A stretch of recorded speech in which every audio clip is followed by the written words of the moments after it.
A'udzu billahi minasyaitonir rajim. Bismillahirrahmanirrahim. Assalamualaikum warahmatullahi wabarakatuh.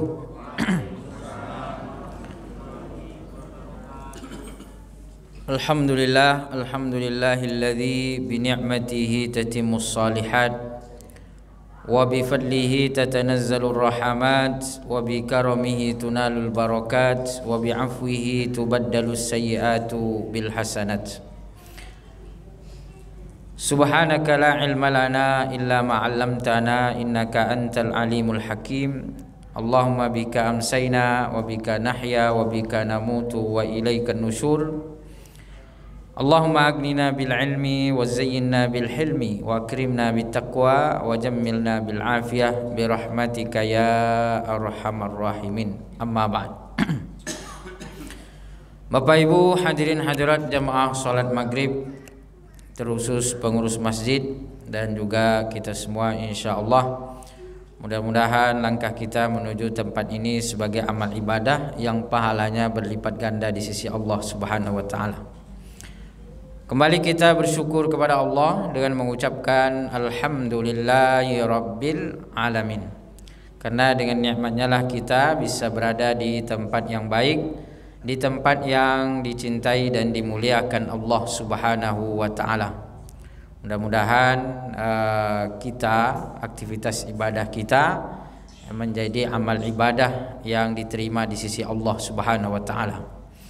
Salawat dan salam kita sampaikan kepada baginda Rasulullah sallallahu alaihi wasallam dan kita mengucapkan Allahumma salli ala sayyidina Muhammad wa ala ali sayyidina Muhammad. Assalamu alayka ya Rasulullah, assalamu alayka ya Habiballah.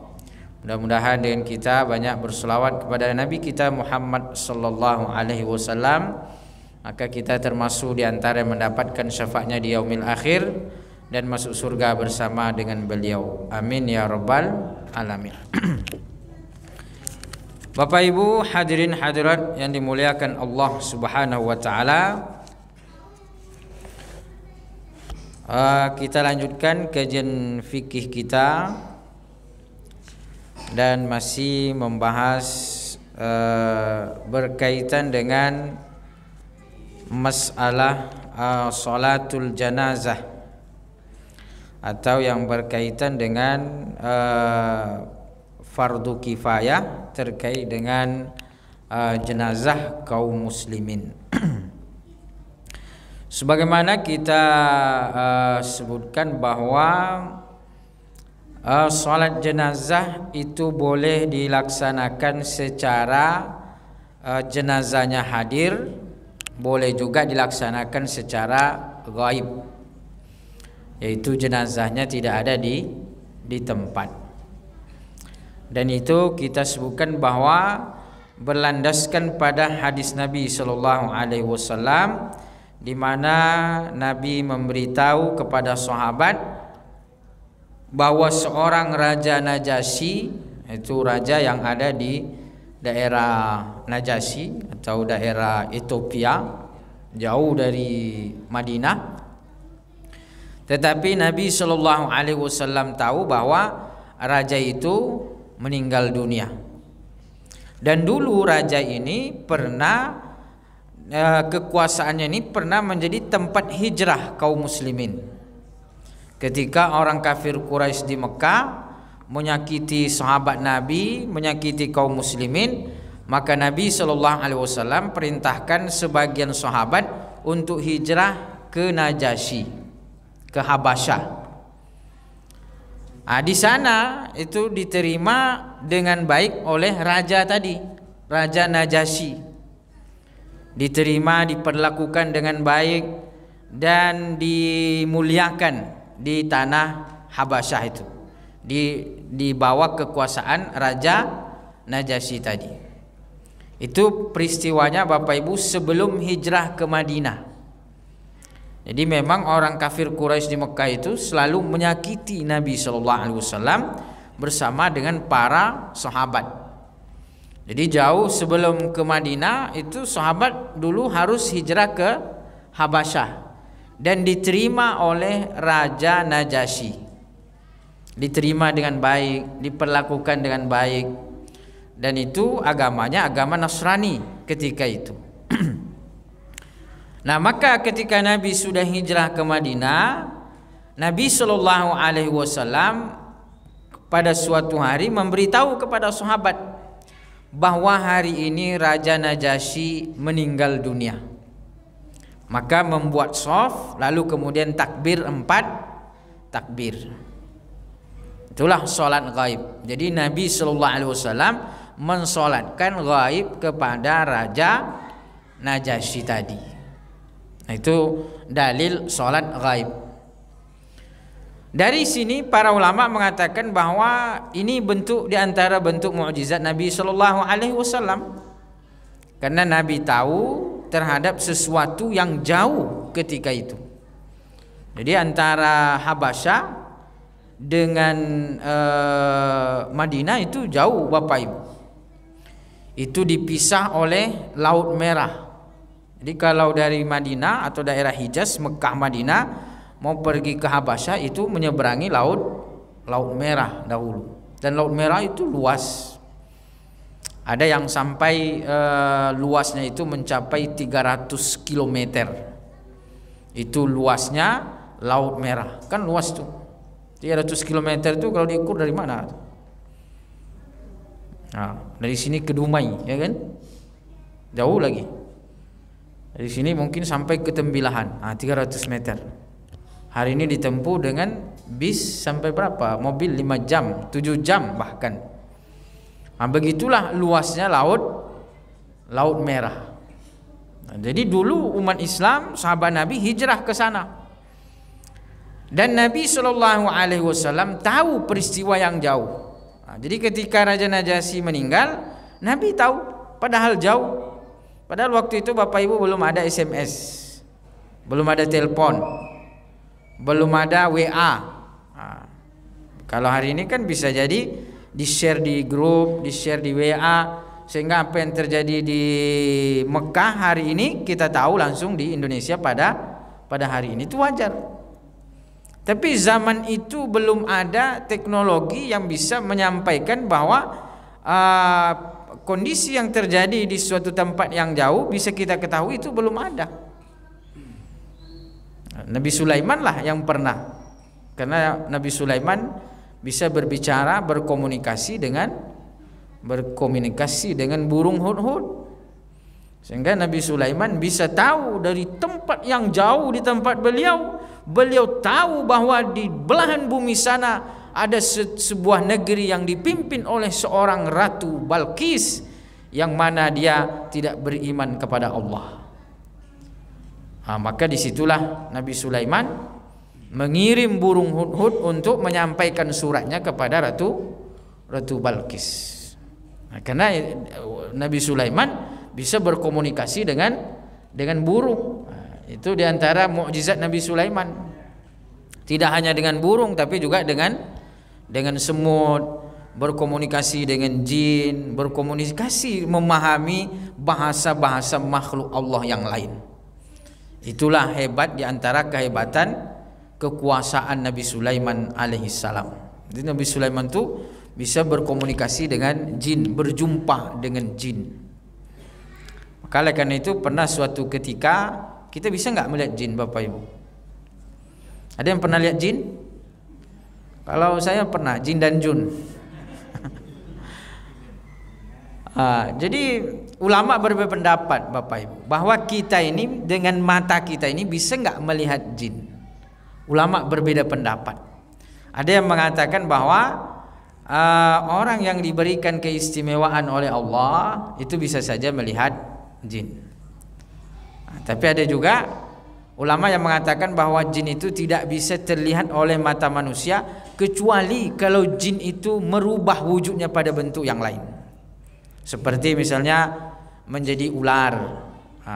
Kan jin itu bisa berubah menjadi ular.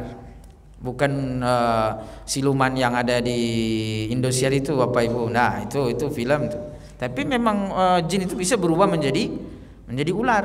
Makanya kan dalam sebuah riwayat disebutkan bahwa kalau dapat ular di rumah jangan langsung dibunuh. Takutnya itu adalah jin, diusir dulu. Tapi sebagian ulama mengatakan bahwa orang yang diberikan keistimewaan oleh Allah Subhanahu wa taala bisa melihat jin. Karena Nabi Muhammad sallallahu alaihi wasallam, Nabi itu pernah sholat malam itu diganggu oleh jin. Nabi sallallahu alaihi wasallam marah, ditangkapnya jin itu, diikatnya.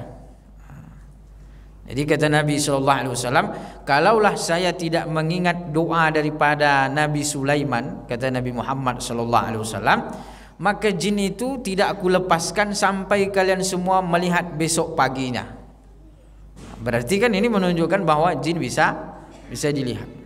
Jadi diikat oleh Nabi, tapi kemudian setelah itu dilepaskan oleh Nabi sallallahu alaihi wasallam. Karena Nabi ingat doa Nabi Sulaiman. Apa doa Nabi Sulaiman? Habli mulkan la yanbaghi ahadam min ba'di. Itu doa Nabi Sulaiman. Ya Allah, berikanlah kepadaku kuasa yang mana kuasa itu tidak ada lagi bandingannya setelahku. Jadi Nabi Sulaiman pernah meminta kerajaan kepada Allah yang mana kerajaan itu tidak lagi ada bandingannya setelah Nabi Sulaiman. Itulah yang diingat oleh Nabi Muhammad sallallahu alaihi wasallam. Maka dilepaskan oleh Nabi sallallahu alaihi wasallam. Maka Bapak Ibu yang dimuliakan Allah Subhanahu wa taala, di zaman Nabi sallallahu alaihi wasallam itu tidak ada komunikasi yang hebat, tidak ada alat komunikasi sehingga beliau bisa mengetahui dari yang jauh. Maka Nabi mengetahui bahwa Raja Najasyi meninggal ketika itu adalah mukjizat Nabi sallallahu alaihi wasallam, mengetahui berita-berita yang jauh. Yang kedua, kata para ulama, itu menunjukkan tentang keislaman Raja Najasyi. Karena disolatkan oleh Nabi sallallahu alaihi wasallam, berarti Raja Najasyi itu masuk Islam. Karena yang disolatkan kan umat Islam. Jadi yang disolatkan itu Bapak Ibu adalah orang Islam. Kalau dia bersyahadat dia sebagai muslim, maka jenazahnya disolatkan, fardu. Jadi wajib untuk kita solatkan kalau dia sebagai muslim. Itulah yang mengikat kita, yaitu adalah keislamannya. Terlepas dia rajin ke masjid atau tidak, pokoknya dia sebagai muslim, pokoknya wajib kita urus jenazahnya. Maka oleh karena itu kita juga dituntut untuk berusaha menjalankan kebaikan-kebaikan, ketaatan dengan sempurna. Solat berjamaah di masjid, melaksanakan ketaatan-ketaatan. Agar apa? Agar ketika kita meninggal, orang itu ikhlas melaksanakan fardu kifayah. Nah, karena kalau solatnya jarang-jarang, jamaahnya tidak pernah, maka orang juga melaksanakan fardu kifayah itu mungkin laksanakan, tapi dia mulutnya itu bisa jadi komat kami, dia nggak pernah ke masjid. Dia nggak pernah sholat, ngapain kita urus? Ada yang seperti itu. Tapi pada intinya bahwa selagi dia sebagai muslim, maka di dalam Islam wajib kita mengurus jenazahnya. Itu sebagai kewajiban kita. Maka ketika Nabi sallallahu alaihi wasallam mensolati Raja Najasyi, itu menunjukkan bahwa raja itu sudah masuk Islam. Disolati oleh Nabi secara gaib, maka itu menunjukkan bahwa boleh dilaksanakan solat itu dengan cara gaib. Dalam mazhab Syafi'i, baik jenazah itu sudah disolatkan oleh orang lain ataupun belum, boleh kita melaksanakan solat gaib. Misalnya ada saudara kita meninggal atau keluarga kita meninggal, atau ada umat Islam meninggal di tempat yang jauh, misalnya di sana dia sudah disolatin, tapi kita ingin mensolati juga secara gaib, boleh dalam mazhab Syafi'i, walaupun jenazah itu sudah disolatkan secara gaib, secara hadir. Maka kita boleh mensolati secara gaib. Begitu juga atau dia belum disolati sama sekali, seperti misalnya mungkin dia hilang, meninggalnya hilang, nggak tahu kita di mana jasadnya, di mana jenazahnya, tidak diketahui, berarti tidak ada yang mensolatkan jenazahnya. Maka di situ disunnahkan untuk kita melaksanakan solat sunat ghaib. Jadi kalau dalam mazhab Syafi'i, Bapak Ibu, bahwa baik jenazah ini sudah disolatkan atau belum, kita tetap boleh melaksanakan secara solat sunat ghaib. Nah, itu diantara fikih solat jenazah. Berikutnya adalah Nabi Shallallahu Alaihi Wasallam juga disebutkan bahwa pernah mensolati jenazah di atas kuburan. Jadi solat jenazah juga selain boleh solat ghaib.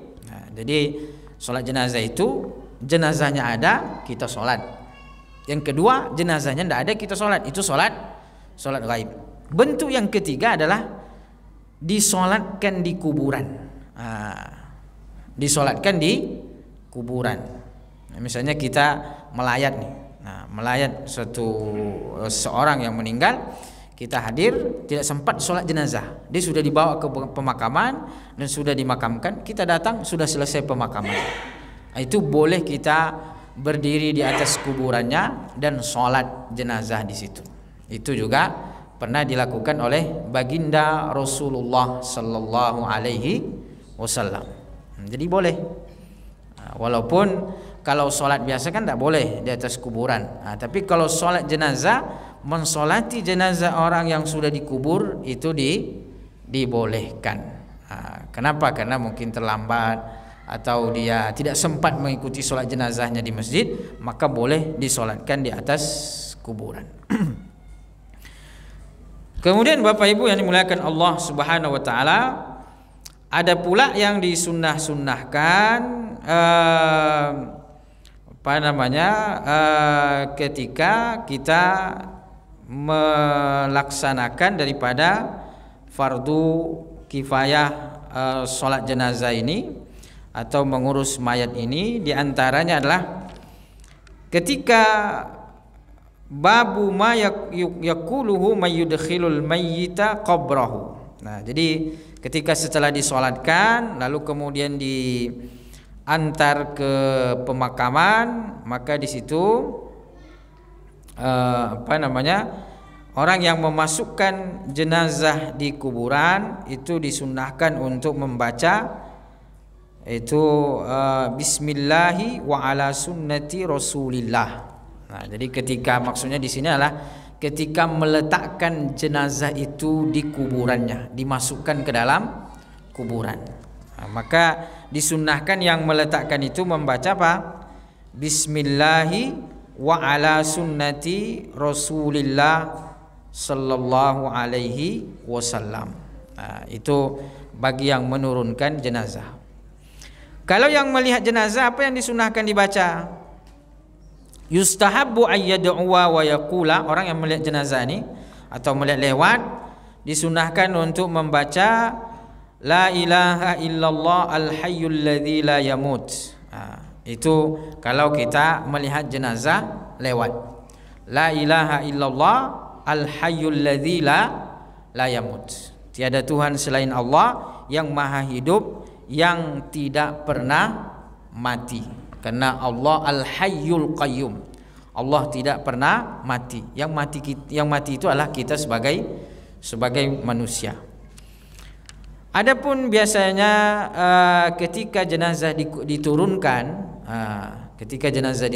itu kadang-kadang ada yang mengazankan. Pernah menyaksikan Bapak Ibu?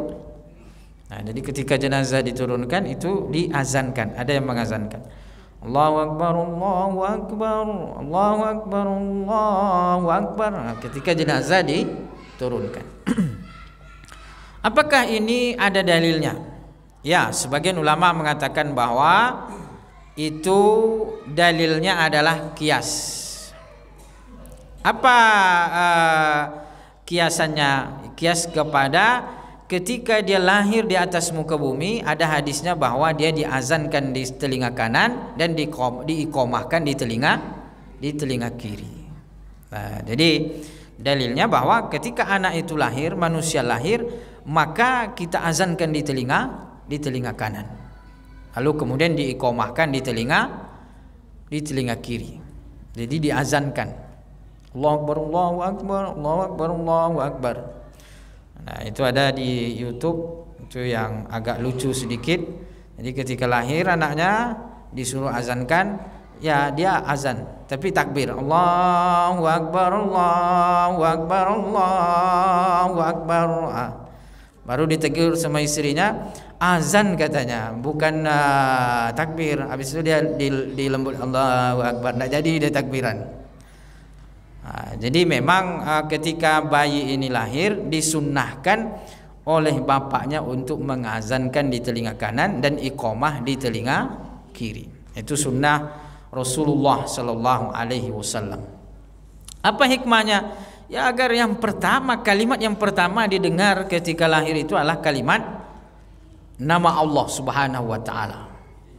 Agar dia tidak lupa perjanjiannya dengan Allah. Jadi kita sebelum keluar di bumi ini, di dunia ini, maka kita ditanya oleh Allah Subhanahu wa taala, "Alastu bi rabbikum?" kata Allah. Kita ditanya, "Alastu bi rabbikum?" Qalu bala, maka kita berkata, "Betul ya Allah, engkau adalah Tuhanku." Tapi betapa banyak manusia yang setelah keluar itu kemudian menjadi lupa dia. Makanya di antara hikmah azan ini bahwa bagaimana kalimat yang pertama terdengar di muka bumi ini, di dunia ini adalah kalimat nama Allah Subhanahu wa taala, sehingga dia ingat dengan perjanjiannya dengan Allah Subhanahu wa taala. Maka sebagian ulama mengatakan bahwa disunnahkan juga ketika dia dimakamkan atau dimasukkan ke dalam kubur, dimasukkan ke dalam liang lahat, maka juga diazankan sebagai bentuk dikiaskan atau dianalogikan ketika dia lahir diazankan. Jadi ketika dia datang ke dunia diazankan. Nah, ketika dia masuk ke bumi diazankan lagi. Itu kias. Jadi kalau ada yang melakukan itu, ya ada dalilnya gitu. Jadi jangan kita langsung memponis bahwa itu adalah bid'ah, itu adalah sesat, karena sebagian ulama mengatakan bahwa boleh-boleh saja. Nah, itu memang dalilnya adalah kias. Karena memang sebagian ulama mengatakan bahwa ada beberapa hal atau ada beberapa kondisi dianjurkan untuk azan. Jadi azan itu bukan semata-mata ketika ingin sholat, tapi ketika orang ingin musafir juga, itu sebagian ulama disunnahkan untuk ada yang azan ketika orang musafir. Makanya ketika ada orang mau pergi jauh seperti pergi haji, biasanya kadang ada azan. Itu. Atau ketika angin kencang, atau ketika ada orang kerasukan, itu juga bisa diazankan. Atau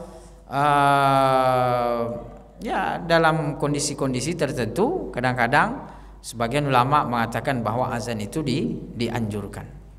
Nah, itu ketika diturunkan mayit ke liang lahat.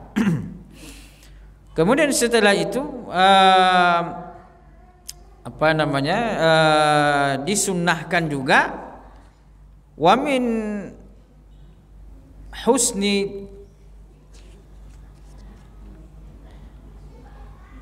husni du'a ma nassa alaihi Syafi'i rahimahullahu taala. Ini diantara doa-doa yang disebutkan tapi panjang ya, ketika memasukkan mayat ke dalam liang lahat. Nah, itu ada, tapi yang tadi itu cukup sederhana. Bismillahi wa ala sunnati Rasulillah sallallahu alaihi wasallam. Kemudian juga setelah pemakaman atau setelah jenazah itu dimakamkan, maka disebutkan bahwa qala Syafi'i wal ashab yustahabbu ay yaqra'u indahu syai'an minal Qur'an, qalu fa in khatamul Qur'ana kullahu kana hasanan. Nah, jadi setelah memakamkan ada hal-hal juga yang disunnahkan untuk dilakukan. Di antaranya apa? Yaitu ala yustahabbu ay yaqra'u indahu syai'an minal Qur'an. Nah, jadi setelah mayat itu dimakamkan, setelah selesai pemakaman, maka dalam mazhab Syafi'i itu disunnahkan untuk membaca beberapa bagian daripada ayat-ayat Al-Quran. Nah, maka mungkin itulah sebabnya biasanya kita setelah pemakaman maka baca-baca tahlil, takhtim. Nah, setelah itu baca Al-Fatihah, baca Qul Huwallahu Ahad, Qul A'udzu Birabbil Falaq, Qul A'udzu Birabbin Nas, kan gitu.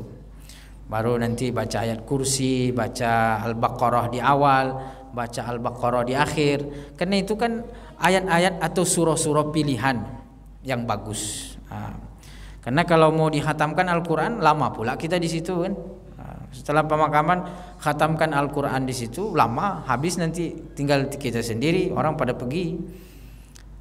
Bertahlil takhtim aja orang sudah nggak sabar pada hari ini. Bahkan ada yang mengatakan bahwa itu adalah bid'ah. Maka dalam mazhab Syafi'i disebutkan bahwa kalau sudah selesai dimakamkan, setelah selesai di pemakaman, maka yustahabbu ayyaqra'u indahu syai'an minal Qur'an. Disunnahkan untuk membaca beberapa bagian daripada Al-Qur'an. Bahkan disebutkan fa in khatamul Qur'ana kullahu kana hasanan. Itu. Fa in khatamul Qur'an. Jadi kalau Quran dikhatamkan di situ kana hasanan, lebih baik. Tapi siapa yang sanggup menghatamkan Quran di situ? Maka oleh karena itu biasanya di kita khataman Al-Quran itu dilakukan di rumah. Beberapa hari, misalnya malam pertama, malam kedua, malam ketiga, itu biasanya ada yang mengaji, diundang mengaji. Kenapa? Karena memang dalam pendapat sebagian ulama bahwa dianjurkan untuk memperbanyak membaca Al-Quran, bahkan menghatamkan Al-Quran itu lebih utama. Begitu juga dengan memperbanyak istighfar untuk si mayit. Karena di dalam hadis Nabi sallallahu alaihi wasallam itu disebutkan bahwa wa ruwaina fi sunani Abi Daud wal Baihaqi bi isnadin hasanin an Utsman radhiyallahu anhu qala kana an-nabiy sallallahu alaihi wasallam, bahwa Nabi sallallahu alaihi wasallam idza faraga min dafnil mayyiti, Nabi sallallahu alaihi wasallam kalau sudah selesai mendafn, itu adalah memakamkan mayat, menguburkan, waqafa alaihi faqala, maka Nabi berdiri di sampingnya. Jadi setelah Nabi selesai menguburkan, maka Nabi sallallahu alaihi wasallam berdiri sejenak dan Nabi berkata, istaghfiru li akhikum, beristighfarlah untuk saudara kalian ini, kata Nabi. Maksudnya beristighfar untuk orang yang baru dikuburkan. Istaghfiru li akhikum wasalu lahu tathbita, dan mintalah kepada Allah agar dia diteguhkan. Maksudnya apa? Diteguhkan di dalam fa innahul ana yus'al, diteguhkan di dalam menjawab pertanyaan-pertanyaan daripada malaikat mungkar dan nakir. Karena salah satu yang kita mohon kepada Allah Subhanahu wa taala yaitu adalah agar bagaimana kita diteguhkan lisan kita, diteguhkan hati kita, sehingga kita mampu menjawab seluruh pertanyaan-pertanyaan yang ada di alam kubur. Itu kita butuh memohon kepada Allah. Kenapa demikian? Karena bisa jadi kita tahu di dunia, tapi pas di alam kubur belum tentu tahu. Kalau di dunia kan sudah tahu kan, Mar Rabbuka, kan kita semua insya Allah bisa jawab. Mar Rabbuka, siapa Tuhanmu? Rabbi Allah, Tuhanku adalah Allah. Wa man nabiyyuka, siapa nabimu? Maka kita bisa jawab sekarang, yaitu adalah Muhammadur Rasulullah. Nabi kita, Nabi saya adalah Nabi Muhammad sallallahu alaihi wasallam. Wa madinuka, apa agamamu? Kita bisa jawab, agama saya adalah agama Islam. Wa ma kiblatuka, dan apa kiblatmu? Yaitu adalah Ka'bah.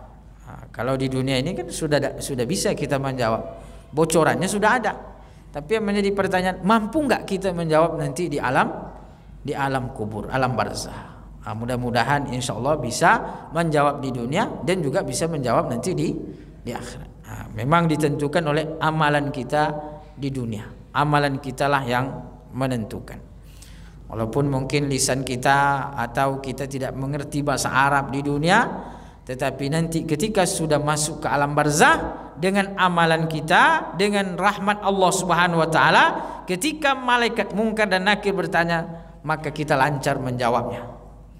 Karena lisan kita dikarunia oleh Allah Subhanahu wa taala dengan rahmat sehingga kita diberikan keteguhan. Maka kata Nabi sallallahu alaihi wasallam, ketika sudah selesai memakamkan, maka Nabi berdiri dan berkata kepada para sahabat, istaghfiru li akhikum, beristighfarlah, minta istighfar untuk saudara kalian ini yang sudah dikuburkan. Wasalu lahu tasbit, mintalah kepada Allah agar diteguhkan, karena fa innahul ana yus'al, karena sekarang dia sedang ditanya. Maka itulah sebabnya juga kita sebagai ahli keluarga atau saudara yang ditinggal anak-anaknya, keluarganya, maka dianjurkan untuk memperbanyak amal soleh, memperbanyak amal kebaikan. Di antaranya adalah memperbanyak doa untuk yang sudah meninggal. Banyak doakan, banyak kirimkan Al-Quran, Al-Fatihah. Begitu juga dengan sodakoh-sodakoh, kalau kita mampu. Maka kalau di kita ada takziah malam pertama, ada takziah malam kedua, ada takziah malam ketiga, bahkan nanti ada takziah malam ketujuh. Nah, itu semua tujuannya untuk apa? Di samping meneguhkan, membuat, menghibur daripada keluarga yang ditinggal, begitu juga mengirimkan doa-doa terbaik untuk orang yang sudah meninggal. Itu diantara fungsinya. Karena yang meninggal itu sudah pergi meninggalkan dunia. Maka kita, keluarganya, saudara-saudaranya tetap dianjurkan untuk memperbanyak kebaikan, ketaatan. Termasuk diantaranya adalah doa, bacaan Quran, sedekah. Maka sah-sah saja ketika keluarga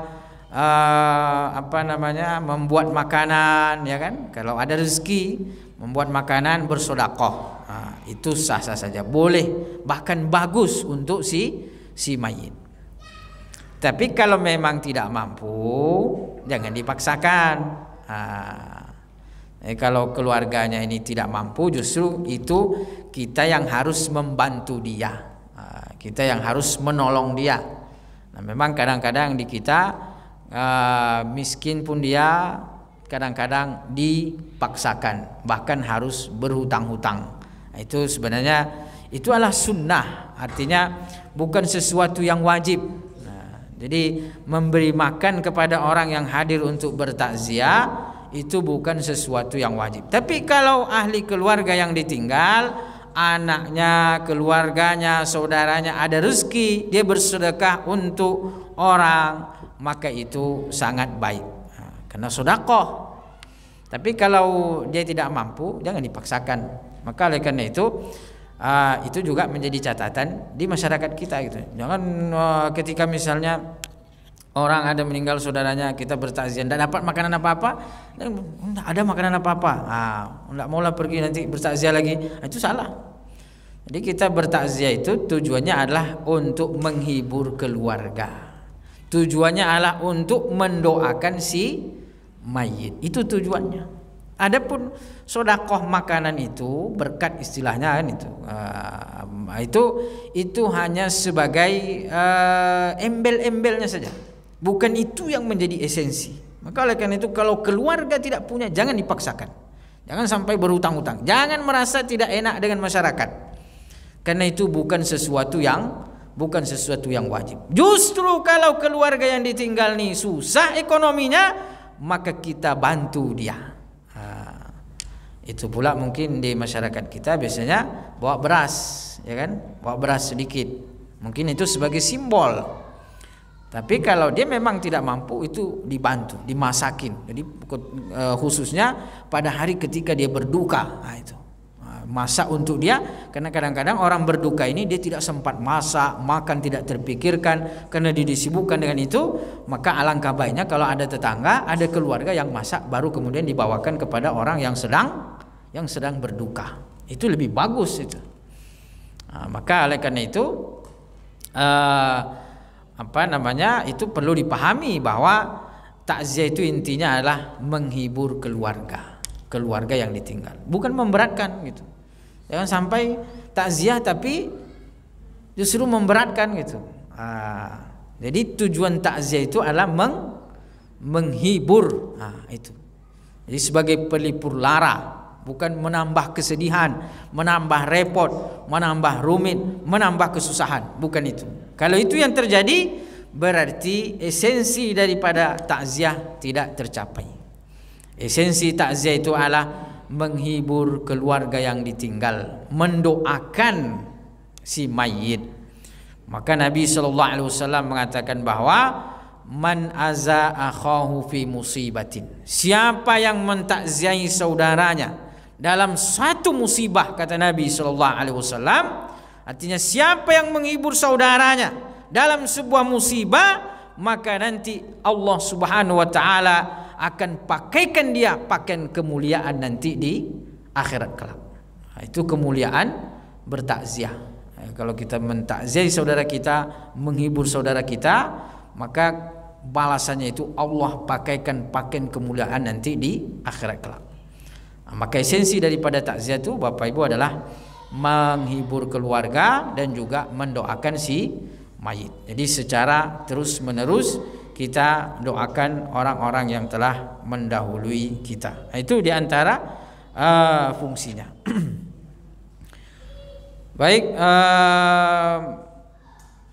itu yang dapat kita kaji. Barangkali ada yang mau bertanya atau diskusi, dipersilahkan kalau ada. Ya, silakan Bu. Hai Bu.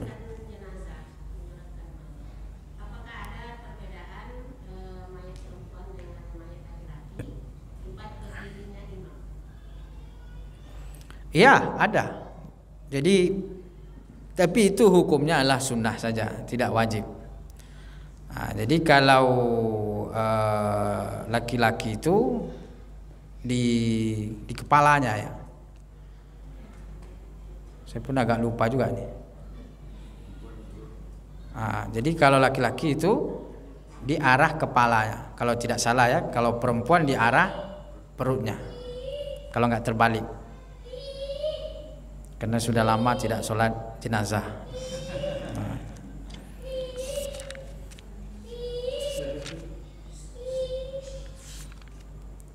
Tapi itu intinya sunnah, bukan sesuatu yang wajib.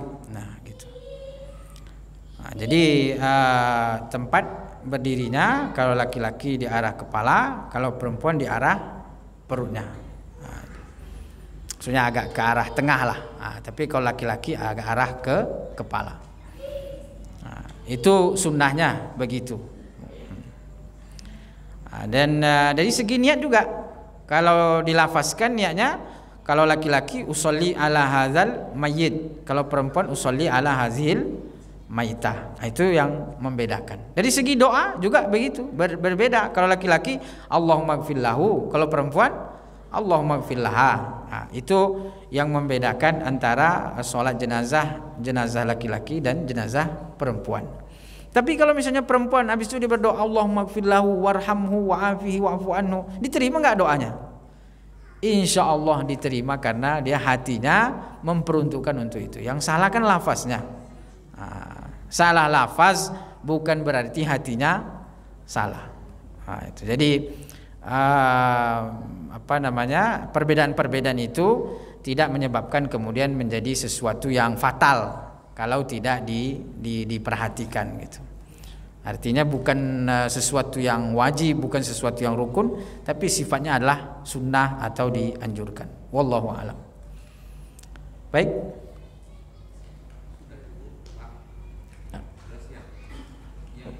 Udah.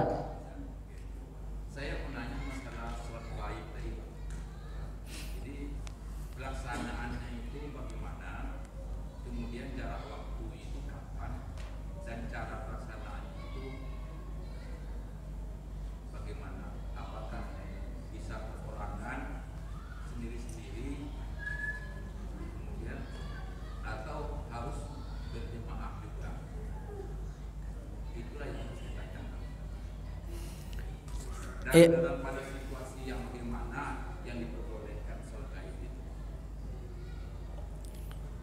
Ya, jadi kalau di hadis itu Nabi Shallallahu Alaihi Wasallam mengabarkan kepada sahabat bahwa Raja Najasyi meninggal, wafat, maka berbuatlah shaf, membuat shaf, lalu kemudian sholat gaib untuk si Raja Najasyi tersebut. Nah, itu berarti berjamaah dalam kondisi itu. Jadi sholat jenazahnya berjamaah. Tetapi di fikih disebutkan bahwa sholat gaib ataupun sholat jenazah itu boleh sendiri. Nah, maka sholat gaib boleh sendiri, tidak ada masalah. Boleh berjamaah, boleh juga sendiri. Nah, jadi boleh sendiri, boleh berjamaah. Yang kedua, dari segi jarak tidak ada masalah. Nah, walaupun sudah agak lama atau hari ini meninggal, sholat gaib hari ini atau besok, tidak ada masalah. Jadi tidak terlalu terikat itu untuk sholat waktunya ya. Yang kedua, dari segi kondisinya, apakah dia yang tidak pernah disolatkan sama sekali, misalnya dia hilang, atau yang sudah sudah disolatkan jenazah tetap juga boleh sholat gaib. Kalau dalam mazhab Syafi'i boleh, Pak. Artinya orang itu sudah disolatkan di sana, maka kita tetap boleh sholat sunat gaib. Nah, tapi memang sebagian ulama mengatakan bahwa sholat gaib itu khusus terhadap orang yang belum disolatkan jenazahnya. Nah, tapi kalau dalam mazhab Syafi'i boleh-boleh saja. Baik orang itu sudah disolatkan atau belum, boleh gitu. Nah, jadi tidak ada masalah, boleh. Wallahu ta'ala ala walam. Itu yang dapat kita kaji. Mudah-mudahan memberikan manfaat. Terima kasih dan mohon maaf. Billahi taufiq wal hidayah wa ridha wal inayah. Subhanakallahumma wa bihamdika nasyhadu an la ilaha illa anta nastaghfiruka wa natubu ilaik. Ada lagi, Pak? Sudah selesai tadi kan? Assalamualaikum warahmatullahi wabarakatuh.